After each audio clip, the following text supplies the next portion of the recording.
Hello दोस्तों, English by Anuj Kumar YouTube channel में आप सबों का हार्दिक स्वागत है। आज मैं इस वीडियो में झारखंड बोर्ड का क्लास 9th का मॉडल क्वेश्चन को लेकर आया हूं। हम लोग इस वीडियो में इंग्लिश का मॉडल क्वेश्चन सेट 1 का आंसर और क्वेश्चन आंसर को देखेंगे। इसका फुल मार्क्स 40 है। दोस्तों, जब भी आपको पैसेज करना हो, सबसे पहले हम इसका क्वेश्चन को देखेंगे और इसके बाद तब हम पैसेज को ध्यान से पढ़कर जवाब देने का प्रयास करेंगे। यहाँ सबसे पहला क्वेश्चन है, Swami Vivekananda was once speaking in. यानी क्वेश्चन आपसे पूछा जा रहा है कि स्वामी विवेकानंद एक बार बोल रहे थे। तो अब क्या बोल रहे थे, कहाँ बोल रहे थे, क्वेश्चन का भाव निकल रहा है। जब पैसेज पढ़ेंगे तो हमें पता चल जाएगा कि अमेरिका में बोल रहे थे, यूरोप में बोल रहे थे, अफ्रीका में बोल रहे थे। इस तरह से हमारा पता चल जाएगा। दूसरा क्वेश्चन है, who narrated the story of the sage and the young man. यानी किसने ऋषि और युवक की कहानी सुनाई। जब आप पैसेज पढ़िएगा तो आपको पता चलेगा कि किसने ऋषि और युवक की कहानी सुनाई। थर्ड क्वेश्चन है, the young man struggle to. युवक ने संघर्ष किया। क्या संघर्ष किया, जब हम पैसेज पढ़ेंगे हमें पता चल जाएगा। फोर्थ क्वेश्चन है, find the word opposite to lost. यानी लोस्ट का अपोजिट क्या होता है। आसान क्वेश्चन है। नेक्स्ट है, the young man desired. The young man desired का मतलब क्या है। युवक ने इच्छा किया। क्या इच्छा किया था, पैसेज पढ़ेंगे हमें पता चल जाएगा। अब हम पहला क्वेश्चन का आंसर को ढूंढेंगे। पहला क्वेश्चन है, Swami Vivekananda was once speaking in. मतलब स्वामी विवेकानंद एक बार बोल रहे थे। तो अब कहाँ बोल रहे थे, आपको यह समझना है। Swami Vivekananda once speaking in America. यानी स्वामी विवेकानंद कहाँ बोल रहे थे, तो अमेरिका में बोल रहे थे। तो इसका पहला आंसर हो जाएगा अमेरिका। यानी स्वामी विवेकानंद अमेरिका में बोल रहे थे। दूसरा है, who narrated the story of the sage and the young man. यानी किसने ऋषि और युवक की कहानी सुनाई। अब फिर पैसेज में देखेंगे कि किसने सुनाई थी। तो यहाँ पर लिखा है कि Swami Vivekananda once speaking in America told about a young man who came a religious conference and said nothing. तो यहाँ पर कहा जा रहा है कि स्वामी विवेकानंद ने एक बार अमेरिका में एक युवक के बारे में बताए जो एक धार्मिक सम्मेलन में आया था। तो यह कहानी जो है किसने बताया, तो यह कहानी जो है से स्वामी विवेकानंद जी ने बताया। तो यहाँ पर क्या हो जाएगा आंसर इसका, स्वामी विवेकानंद। क्योंकि यहाँ पर ऋषि और युवक की कहानी जो है स्वामी विवेकानंद ही बताए थे। The young man struggle to. युवक ने है क्या संघर्ष किया था।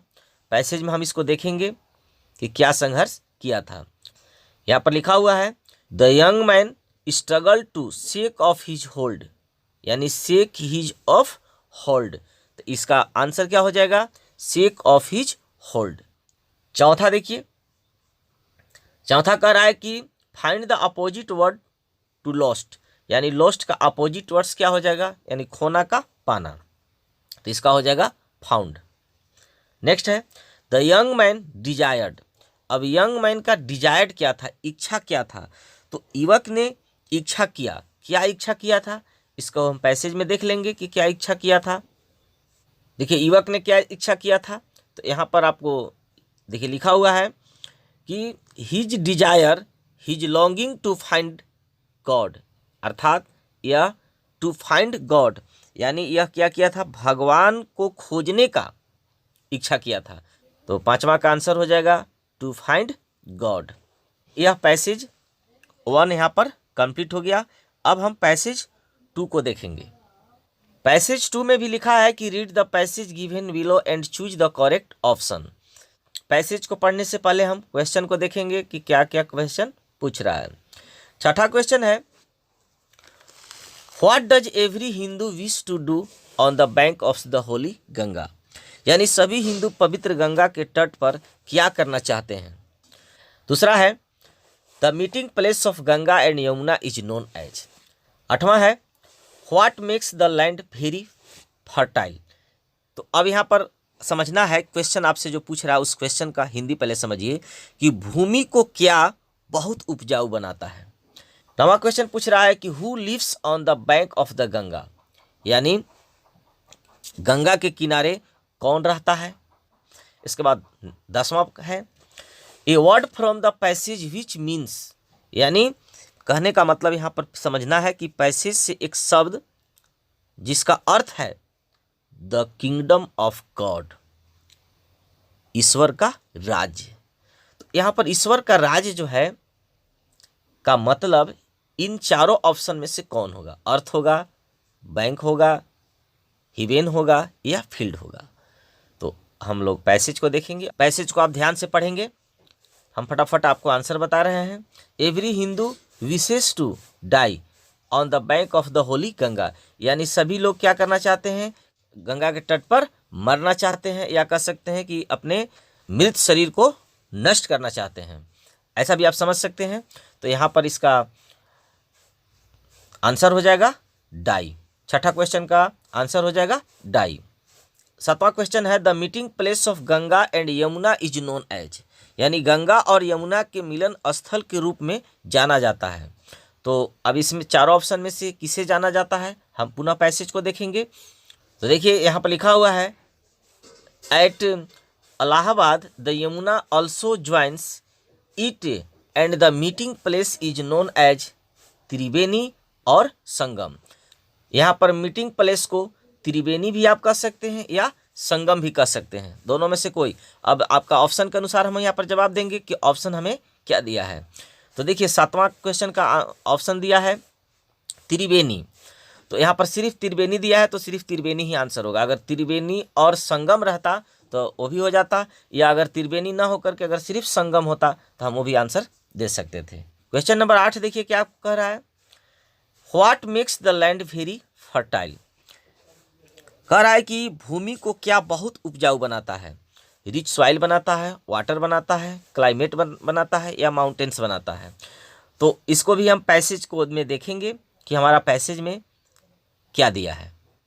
तो देखिए यहाँ पर लिखा हुआ है कि it brings with it rich soil from the mountains and spreads it on the land to make it very fertile, यानी सबसे ज़्यादा उपजाऊ बनाता कौन है, तो रिच सॉइल।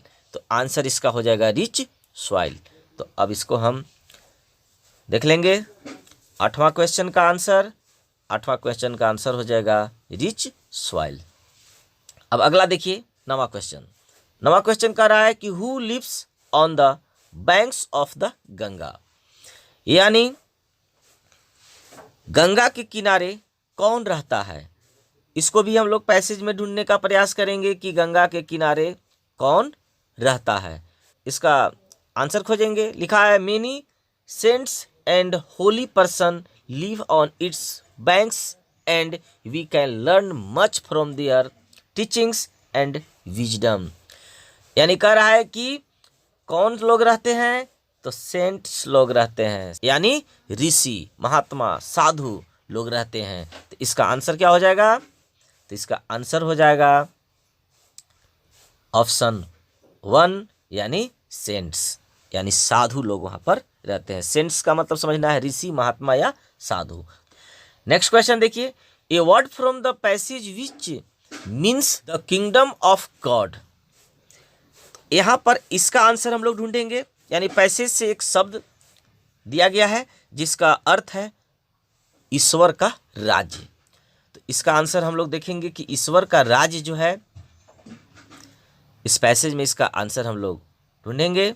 यहाँ पर लिखा हुआ है कि every Hindu wishes to die on banks of the holy Ganga.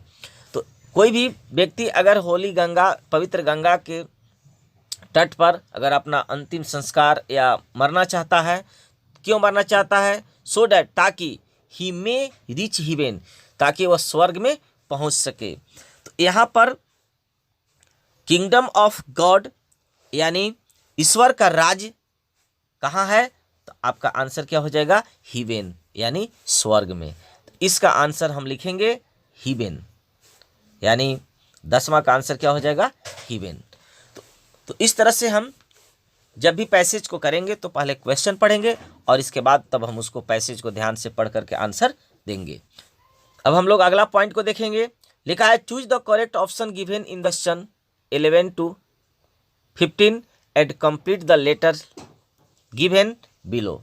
अब यहाँ पर एक इनफॉर्मल लेटर दिया हुआ है जिसमें कहीं कहीं खाली स्थान है और उसमें उपयुक्त शब्द से हमें भरना है।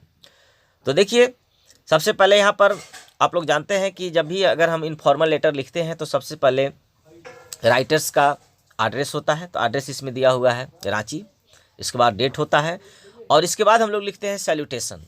तो देखिए 11 नंबर ऑप्शन में यहाँ पर लिखा है डॉट डॉट डॉट अंकल।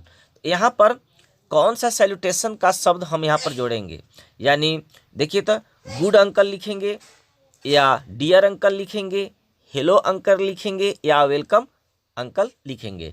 तो जैसा कि आप जानते हैं कि सैल्यूटेशन में हम यहाँ पर डियर अंकल लिखेंगे। तो यहाँ पर आपका 11 ऑप्शन में क्या भरा जाएगा, तो डियर अंकल। 11 कंप्लीट हो गया 11। अब इसके बाद देखिए 12 में कह रहा है, 12 में आपको कह रहा है कि I have no words to thank you for the wrist watch you have sent me on my dot dot dot when I received your parcel. यानी गिफ्ट के रूप में जो कलाई की घड़ी के बारे में धन्यवाद देने की बात की जा रही है। तो आपको ऑप्शन सेंटेंस से ही पता चल जा रहा है कि यह बर्थडे गिफ्ट होगा। तो इसमें क्या हो जाएगा, बर्थडे। यानी 12 में हम यहाँ क्या भरेंगे, बर्थडे। 13 में देखिए, अब यहाँ पर लिखा है कि although I dot dot dot got a number of gift. तो अब देखिए, तो यहाँ पर हैज होगा, इज होगा, हैव होगा कि आर होगा। तो यहाँ पर क्या हो जाएगा, हैव होगा। 14 में दिया हुआ है कि but I like your dot dot dot the most. तो यानी क्या चीज़ को सबसे ज़्यादा पसंद किया, तो आपका गिफ्ट को, जो रिस्ट वॉच जो दिए थे, कलाई की घड़ी जो दिए थे, उसको ही सबसे ज़्यादा पसंद कर रहा है। तो but I like your gift the most, यानी आपका गिफ्ट को सबसे ज़्यादा पसंद किया। तो यहाँ पर क्या हो जाएगा, गिफ्ट हो जाएगा। 15 में दिया हुआ है I shall be dot dot dot and punctual. तो यहाँ पर आई शैल बी के ऑप्शन के अनुसार देखेंगे कि रेगुलर होगा, अब्सेंट होगा, इरेगुलर होगा या पार्टिकुलर होगा। तो यहाँ पर क्या कर रहा है कि I shall be regular and punctual. तो यहाँ पर क्या हो जाएगा, रेगुलर। तो इस तरह से हम इनफॉर्मल लेटर को कंप्लीट करेंगे। अब हम अगला पॉइंट देखेंगे, choose the correct option and answer the following questions. 16 question को देखिए, लिखा है कि I dot dot dot newspaper every morning. कह सकते हैं कि यह सेंटेंस हैबिचुअल ट्रूथ को शो कर रहा है। तो हैबिचुअल ट्रूथ को हम प्रेजेंट सिंपल टेंस में व्यक्त करते हैं। सब्जेक्ट अगर आई है तो यहाँ पर क्या हो जाएगा, रीड, यानी I read newspaper every morning. Next है the present perfect form of the verb is, यानी प्रेजेंट परफेक्ट टेंस का जो फॉर्म होता है, ठीक है, उसमें कौन सा वर्ब होगा। तो ही बॉट होगा, ही ब्रिंग होगा, हैज बॉट होगा या इज ब्रिंगिंग होगा। तो इसमें हैज बॉट हो जाएगा, क्योंकि प्रेजेंट परफेक्ट टेंस में हैज या हैव के बाद वर्ब 3 आते हैं, यानी ही हैज बॉट अ बुक। देखिए नेक्स्ट सेंटेंस है the sun dot dot dot in the east. अब यह सेंटेंस यूनिवर्सल ट्रूथ का है। तो यहाँ पर यूनिवर्सल ट्रूथ जब भी व्यक्त होते हैं तो प्रेजेंट सिंपल टेंस में होते हैं। तो यहाँ पर क्या हो जाएगा, राइजेज, यानी the sun rises in the east. अगला क्वेश्चन है I dot dot dot to Delhi next month. तो यहाँ पर देखिए थोड़ा सा कंसेप्ट को आप समझिएगा कि जो घटना फ्यूचर में तत्काल घटने वाली हो उसे प्रेजेंट कंटिन्यूअस टेंस में व्यक्त किए जाते हैं, या उसे हम डिफिनिट फ्यूचर प्लानिंग से भी ट्रांसलेट कर सकते हैं। तो यह सेंटेंस है कि I dot dot dot to Delhi next month.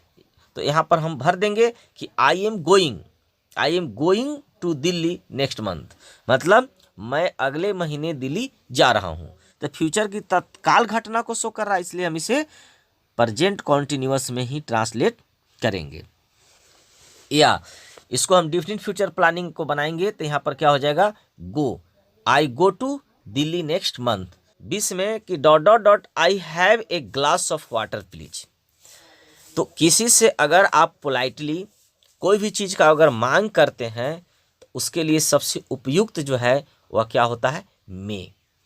तो may I have a glass of water please. तो यहाँ पर भरा जाएगा मे। नेक्स्ट है C dot dot dot fall in the road. तो यहाँ पर क्या हम भरेंगे, तो इसमें ज़्यादा उपयुक्त क्या हो जाएगा, can. She can fall on the road, मतलब वह रोड पर गिर सकती है। 22 में कह रहा है कि he dot dot dot help us, वह हमें सहायता करेगा। तो इसमें ज़्यादा उपयुक्त क्या होगा कि ही विल हेल्प अस। इस तरह से नेक्स्ट है U dot dot dot to speak the truth.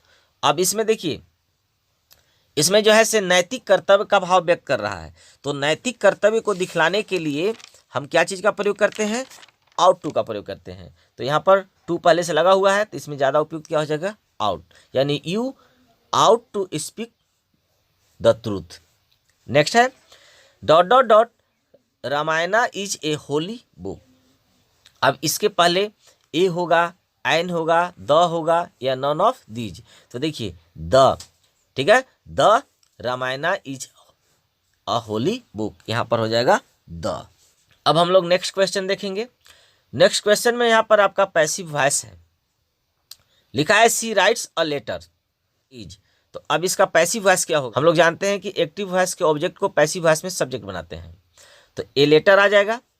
अभी सेंटेंस प्रेजेंट सिंपल टेंस में है, तो पैसिव वॉइस भी बदलेंगे तो प्रेजेंट सिंपल टेंस में बदलेंगे। तो ए लेटर का यहाँ पर क्या हो जाएगा, ए लेटर। अब ए लेटर के बाद हेल्पिंग वर्ब लाते हैं, प्रेजेंट में है तो प्रेजेंट का helping verb is am are, तो ए लेटर है तो इज हो जाएगा। इसके बाद वर्ब 3 करते हैं तो रिटेन हो जाएगा। अब सी है किसी के द्वारा हो रहा है, तो यहाँ पर लिखेंगे बाई हर, तो यहाँ पर दूसरा ऑप्शन इसका सही होगा, यानी a letter is written by her. Next question देखिए, Abhishek is dot dot dot engineer. अब इंजीनियर के पहले यहाँ कौन सा आर्टिकल होगा, तो आप इंजीनियर है तो क्या हो जाएगा, एन, यानी अभिषेक इज एन इंजीनियर। अब हम लोगों को टेक्स्ट बुक से क्वेश्चन है, अब इसे हम फटाफट करेंगे। आप लोगों ने बुक पढ़ा होगा, तो अब हम लोग फटाफट इसका आंसर करेंगे। क्वेश्चन नंबर 27 को देखेंगे। क्वेश्चन नंबर 27 हमें क्या कह रहा है, 27 क्वेश्चन में कह रहा है व्हाट डिड मार्गी राइट इन हर डायरी। मार्गी ने अपने डायरी में क्या लिखी, यह लिखी थी कि today Tommy found a real book, यानी ऑप्शन नंबर इसका 1 जो है वह सही आंसर है। नेक्स्ट है Bismillah Khan was deeply attach to, इसका हो जाएगा the Ganga. Bismillah Khan was deeply attach to the Ganga. 29 है हु वाज केजिया। यहाँ पर केजिया कौन थी, तो आपका किताब जब आप पढ़े हैं तो इसका आंसर आप आसानी से कर सकते हैं, ए लिटिल गर्ल। इस क्वेश्चन में कह रहा है कि where was APJ Abdul Kalam born, इनका जन्म कहाँ हुआ था, रामेश्वरम। नेक्स्ट है Santosh Yadav scaled Mount Everest at the age of, यानी संतोष यादव जो है से कितनी उम्र में जो है वह जो है से क्या किए थे, माउंट एवरेस्ट स्केल्ड किए थे। तो आपको पता है किताब में दिया हुआ है 20 ईयर्स, तो यह ऑप्शन नंबर 2 इसका राइट आंसर है। इसके बाद 32 देखिए, Kezia was afraid of. Kezia जो है वह किससे डरती थी, अपने पिताजी से डरती थी। यह पोयम से है। The poem the road not taken has been written by, यानी द पोयम जो है द रोड नॉट टेकन, इनका राइटर कौन है, इनका राइटर है रॉबर्ट फ्रॉस्ट। 34 है the poet remembers his mother in the poem. अब इसका आंसर आप फटाफट दीजिए, इसका आंसर क्या हो जाएगा, the rain on the roof. तो 35 में कह रहा है कि विंड कम खाली स्थान don't break the dot dot of the windows, of the windows. तो अब यहाँ पर जब आप किताब को अध्ययन किए हैं तो आप आसानी से जवाब दे सकते हैं कि इसमें क्या था, तो सॉफ्टली, और यहाँ पर क्या भरा जाएगा, खाली स्थान में सॉफ्टली और इसमें हो जाएगा शटर्स। नेक्स्ट है the child was lost in, यानी बच्चा कहाँ खो गया था, तो द फेयर, यानी मेला में बच्चा खो गया था। अगला क्वेश्चन है the adventures of Toto has been written by, यानी इसको कौन लिखा था, तो आपका आंसर है रस्किन बॉन्ड। अब हम लोग क्वेश्चन नंबर 38 देखेंगे। 38 में है in the story the adventure of Toto, Toto is अब यहाँ पर देखिए टोटो कौन है, ये बेबी मंकी है। नेक्स्ट है to which village did Prashant belong, यानी प्रशांत जो है किस गांव से बिलोंग करता था। तो किताब आप पढ़े हैं तो आप बता सकते हैं कौन सा था, तो कालीकुडा से वह बिलोंग करता था। नेक्स्ट एंड लास्ट क्वेश्चन है जॉन्सी वाज सफरिंग फ्रॉम, यानी जॉन्सी क्या चीज़ से पीड़ित था, तो यहाँ पर निमोनिया से पीड़ित था। तो दोस्तों आई होप आपको यह वीडियो पसंद आया होगा। Thanks for watching.